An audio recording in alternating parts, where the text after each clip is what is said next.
Nos vamos a ocupar de un tema médico importante que se creía hace muy poquitos años atrás que solo afectaba a los chicos, adolescentes, pero ahora también está afectando a los adultos. Se trata del déficit de atención con hiperactividad y estamos con una profesional para hablar del tema con una historia muy particular. Porque es ella quien lo padece, porque es ella quien ha estudiado la enfermedad muchos años como profesional y como mamá, porque de sus 5 hijos varios tienen el trastorno. Norma Echevarría, un placer tenerte.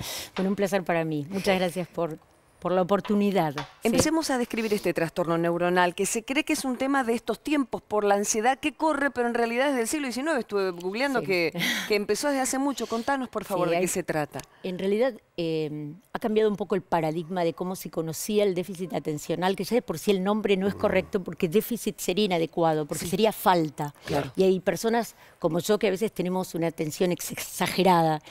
Entonces yo diría que este paradigma de los chicos hiperactivos o desatentos, que se conocía solamente para chicos, se expandió y ahora lo consideramos un problema de lo que se llaman funciones ejecutivas cerebrales, que es toda una serie de funciones que nuestro cerebro desarrolla cuando puede alcanzar cierta madurez. En el déficit atencional hay un retraso en esa madurez, entonces una persona no es un retraso con respecto a su capacidad intelectual, no es pero sí con respecto a la capacidad de regular su comportamiento. Correcto. Es decir, no puede prestar atención tal vez si lo que tiene que mirar o lo que tiene que leer es aburrido.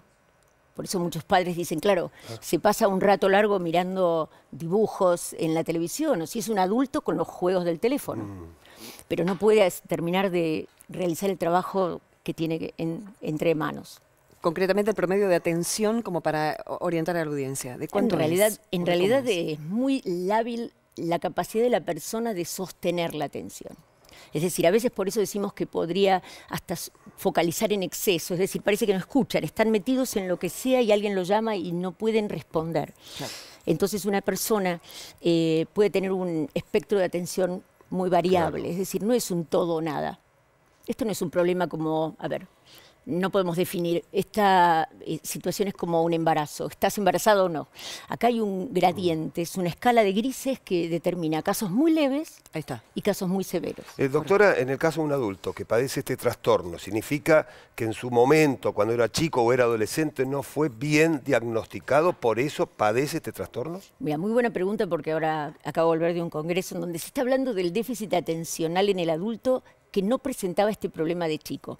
Y en realidad esto es un problema del neurodesarrollo, es decir, lo tiene de chico. Lo que pasa es que según las características del entorno, a veces la estructura, a ver, yo tuve un padre y tengo un padre, ¿no? Que va a cumplir 93 años, es ingeniero, también tiene este problema. Porque es genético. Pero es genético y armó una estructura que a mí me permitió estudiar, que me permitió sobrepasar los obstáculos de olvidarme cosas.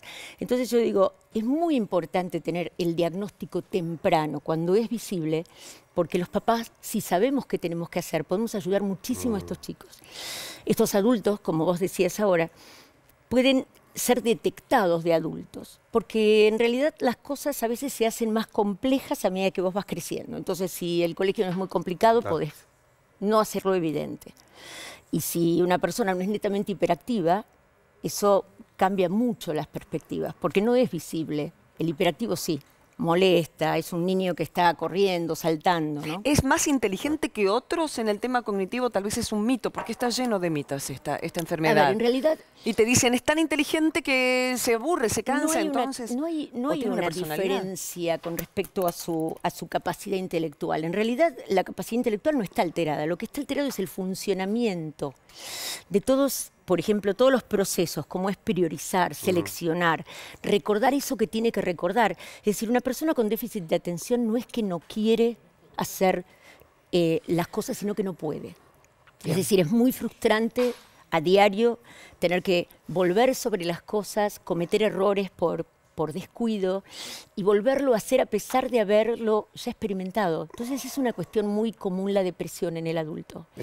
Doctor, en el caso de los chicos lo afecta en el estudio y en el caso de los adultos los puede llegar a afectar en su trabajo, por ejemplo. Enormemente. Hace muy poco en el congreso de Vancouver que yo les decía, el trabajo que a mí más me impactó fue el del costo que tiene este trastorno. No solamente económico, porque el trabajo es de Dinamarca y había como 15.000 euros de diferencia entre medio de la persona, de lo que gasta el Estado o lo que gasta el sujeto también, sino que gana 3 veces menos que una persona no afectada y teniendo a veces una capacidad intelectual muy alta. Claro. Entonces, en realidad es su performance, es su manera de avanzar sobre las situaciones, la que cambia su historia. La pregunta es medicar. Cuando en el caso de los chicos los padres se resisten y mucho porque hay corrientes que dicen no, cambialo de colegio, cambia de vida, porque el chico tiene una personalidad muy diferente al resto de los otros niños. Contanos la eficacia del medicamento de chicos, de grandes. Yo diría, porque a ver, yo tengo... lo que más amo en mi vida son mis hijos y mis hijos están medicados, salvo uno. Tenés 5. 5 hijos, 4 afectados con este problema. Y la más chiquita, que es una que está por ahí, que de las niñas, ¿no? Ella fue medicada a los 11 años.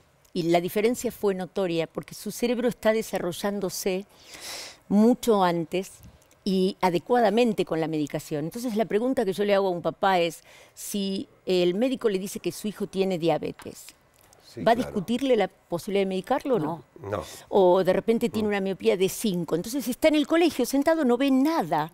Ese chico no tiene la misma oportunidad de estudiar que otros. Claro. Entonces yo digo, si un niño o un adulto con la medicación mejora un 80% de su problemática, ¿por qué no vamos a medicar?